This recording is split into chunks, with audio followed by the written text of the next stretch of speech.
So in the last section we saw that decisions are not always based on an informed sort of rational cost-benefit analysis. And in addition to the loss aversion and prospect theory that we've just seen, people also make heuristics, which are sort of mental shortcuts that people make to sort of take snap decisions. So you only have one chance for a first impression. People use a very large set of heuristics, and I'm going to describe the three that are very important for decision making. The first one is the availability heuristic. The second one is the representativeness heuristic, and the third one is the anchoring heuristic. So to start with the availability heuristic, that is the ease with which a particular concept can be brought to mind. For example, because it's been in the media a lot. So when a very infrequent event happens, but it can be thought of easily, this heuristic is very likely to be overestimated of happening. So for example, terrorist attack. The chance of actually dying in a terrorist attack is very small. You're more likely to die whenever you just cross the street when you came to work this morning. And the same goes for shark killings. Because every shark killing is in the news, we are relatively scared of sharks. However, the chance of you dying in your bathtub is actually larger than getting killed by a shark. The second heuristic that we use is the representativeness heuristic, which means that we try to match people to prototypes and we estimate the likelihood that a person falls into a certain category. So, for example, if you read a description about a person who went to university, works in academia, is interested in why people do what they do, always cycles to work, and when she's at work she eats a sandwich with Gouda cheese. This is sort of the description about this person, and then you are asked to sort of estimate the likelihood of this person being a psychologist, or the likelihood that this person is Dutch. Another group of people will be asked, what is the likelihood that this person is a Dutch psychologist? And because all of the characteristics that I've just described might sort of fit in with the view that you might have of a Dutch psychologist, and people are likely to sort of overestimate the chance that this person is a Dutch psychologist. Although we know from base rates that the likelihood of someone being a psychologist is higher than this being a psychologist plus something else, being Dutch. So this heuristic can actually cause people to sort of ignore base rates and overestimate the chance that someone belongs to a certain category. The last heuristic I would like to mention is anchoring, and it has to do with estimating numbers. And when you estimate a number, it's actually being influenced by previous numbers that you have encountered. And the interesting thing is that this even occurs when the previous number has nothing to do with the number you now have to estimate. So for example, if I would ask you to guess what the percentage of women is in computer science, and before answering this question I will give you a book, and I will ask you how many pages does this book have. And some people will give a very thick book with a high number of pages, and some people will give a very thin book. Then the people that I gave a thick book will actually estimate that more women work in computer science than the people that received a small book. So the idea is that even if something is not related, if you've just said out loud a higher number, you're sort of anchoring it, and therefore if you then need to say another number, you're more likely to increase your estimate. And this is how discounts work. Whenever you see sale on a shop window, what it actually does is it's anchoring the original price, the higher price, and showing you the new price, which looks better because it's better than the old price. So if you have a discount from £20 to £15, it's 25% off, so it must be good. Whilst if the same item was just priced £15, you might be less likely to buy it. So heuristics are very useful in some situations. Whenever you see a lion, you might just want to act and not sit down and think about all your options. But the problem with heuristics is that it also makes us sort of prone to systematic biases and errors. And a cognitive bias is sort of the persistent pattern of deviation in judgment, so how you're not being rational.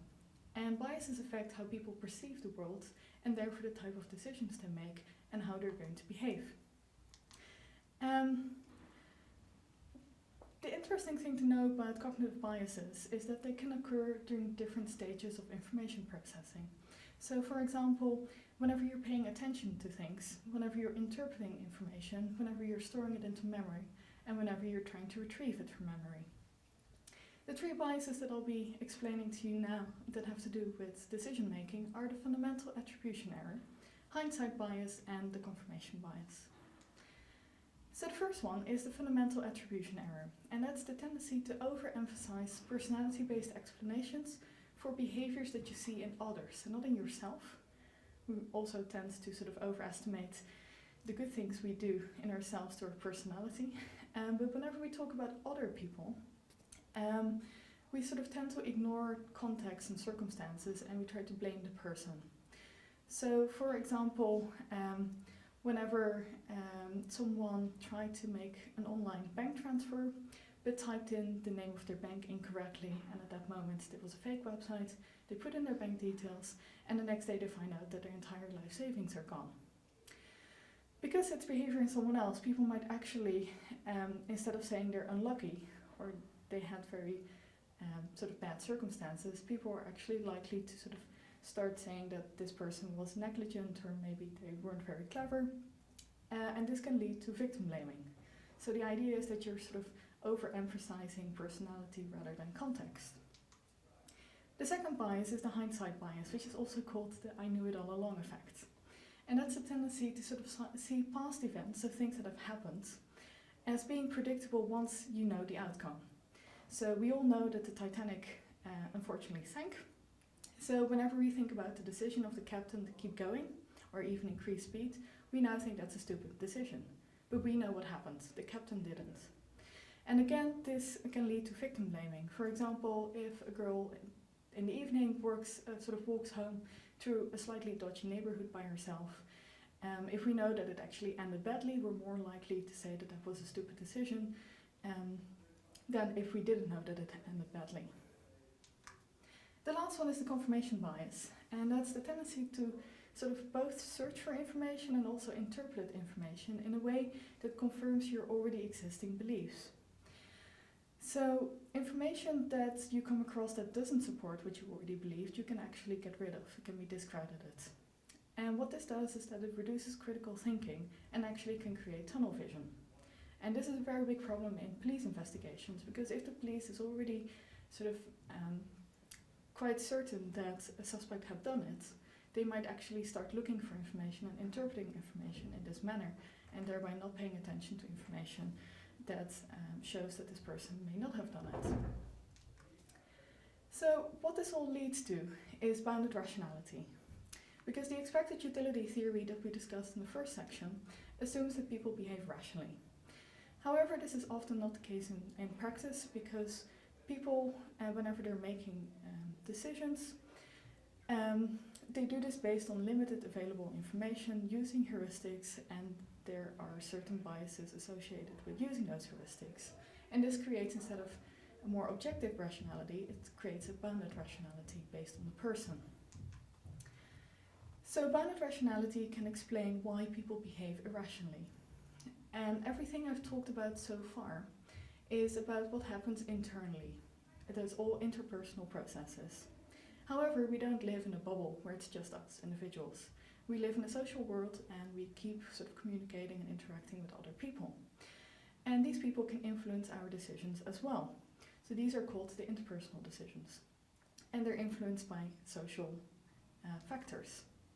And just to sort of show you how much of an impact other people can actually have on our decision making, I'm going to give you two examples from the social psychology literature. And the first one is by Ash in 1958, and he did a conformity study because he was really interested to find out how people sort of conform under social pressure. So what he did is he invited a participant to the lab, and this participant was sitting at a table with other people. The participant thought that the other people were also participants, but in real life they were actually confederates, helpers of the experimenter. And what the participant had to do is he had to sort of solve very easy tasks that everyone can answer. But instead of being interested in knowing if someone can solve these easy tasks, Ash was interested to see what happens if other people give the wrong answer. Do you conform and do what other people were doing, or do you still give the right answer? So what he found is that actually 74%, almost 3/4 of the people, conformed at least once to an incorrect answer because other people were giving that answer. And they also explained that they weren't doing this because they thought that this answer was correct, but because they were afraid of social stigmatization. A second experiment that I would like to explain is Milgram shock experiment. And this happened just after the Second World War, 1963. And they were inspired by Nazis and doing things that people thought were terrible. And they wanted to know if Nazis were just really bad people, or if maybe good people can do bad things under specific circumstances. So what they did is there were 3 people involved: the participant, the experimenter, and someone that the participant thought was another participant, but again was actually Confederate. And the experimenter would instruct the participant to give very painful electrical shocks to the other person. And Milgram asked up front to people, how likely do you think it is that people will give the full amount of shocks? So it would be sort of shocks of increasing height, starting off very low and ending up with 450 volts, which is a lot. And people thought, well, almost no one will do that, maybe 1%. And what turned out to happen is that 65% of the participants actually gave all the shocks. So that was much higher than what people expected. So in 1984, Cialdini sort of established 6 principles of how we can sort of be affected by other people and how that can influence our decisions. And what you need to understand is that these principles can be used for good and for bad. On the one hand, they're used for marketing and consumer psychology, but at the moment they're also being used by fraudsters and scammers, because it means you can change someone else's behavior. And the first of the 6 principles is reciprocity, and that's the idea that people aim to return favors. By doing someone else a favor, you sort of increase the likelihood of them doing a favor to you back. And whenever we're talking about a scam context, scammers sometimes sort of first transfer a small amount of money into someone's account, the potential victim, before they ask the victim to return the favor. So they first do something, and then based on the reciprocity principle, they expect something back. The second principle is commitment and consistency. Once people start something, they'd like to continue. That's the idea of having a foot in the door. So for example, the scammer can start by asking you to do something very small that you don't mind doing, but by doing something small, you actually increase the likelihood of doing bigger things later. So once people are committed, they're more likely to continue. The third principle is liking. People are more likely to be influenced by people they like than by people they don't like. And you can make yourself more likable by being friendly, or sort of being more similar to the person or more familiar. So the more you've seen someone, the more you'll start to like them. So a scammer, for example, can start by building rapport and being friendly to you, or can actually highlight similarities between him and you. For example, in the Lonely Heart swindles. Authority. People often sort of feel a sense of obligation towards people in an authority position. And those can be signaled by things like uniforms or titles or status symbols like expensive cars. And what we've seen a lot is that scammers try to refer to their lawyer saying, I don't necessarily want you to do this, but my lawyer really insists. Or they pretend to be a relative of a very rich and powerful person, like a Nigerian widow. Then we have scarcity, because the idea is that people are more attractive when their availability is limited. For example, this offer will expire soon, or this is the last one. And what we saw when we were investigating real estate scams, when people are offering real estate for rent that they don't actually own, is that scammers kept telling us to act very quickly because other people are interested in the property as well. So you need to decide now. The last one I want to mention is social proof. And that's especially under uncertain circumstances when you don't know what to do. People look around and see what other people are doing. And they will use that information to decide how they're going to behave themselves. And this is something you can see in pyramid schemes, chain ladders, and swindles that are now promoted on social networks. So you see other people doing it, so you're more likely to engage in it yourself as well. So the future of social persuasion. We now live in a world where people with enough followers on Instagram, Facebook or YouTube are themselves sort of being used as advertisement campaigns because they're provided with free goods in exchange for publicity. So what is the future of fraud in a world where automated systems can quickly turn popularity into financial success?